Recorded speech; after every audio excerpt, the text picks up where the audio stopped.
I think just to step back for a second, as I said, we know a lot about how our bodies change and how our brains change through sensory experience.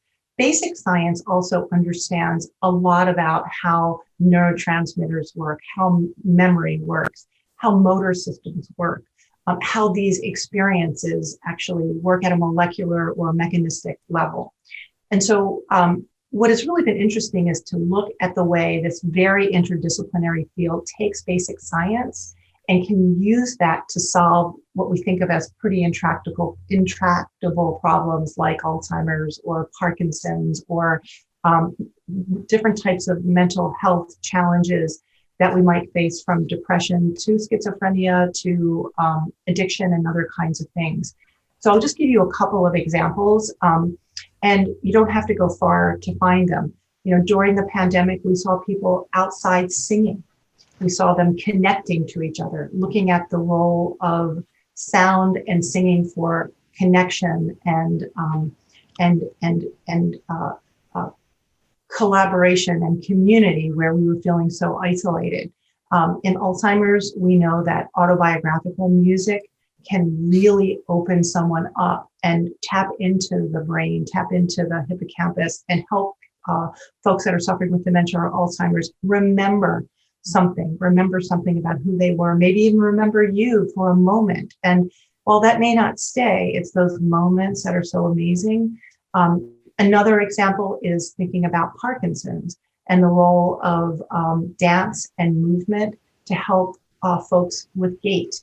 And so during the pandemic, there's a group called Parkinson's for Dance for PD from the Mark Morris Dance Company.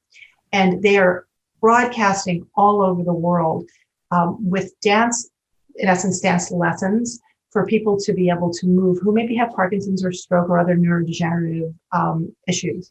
And what they're finding is people are dancing more, they're moving better, their mood is increasing, and they in general are happier. And some folks report that where they are now doing it more often, they're finding that their symptoms relief is greater.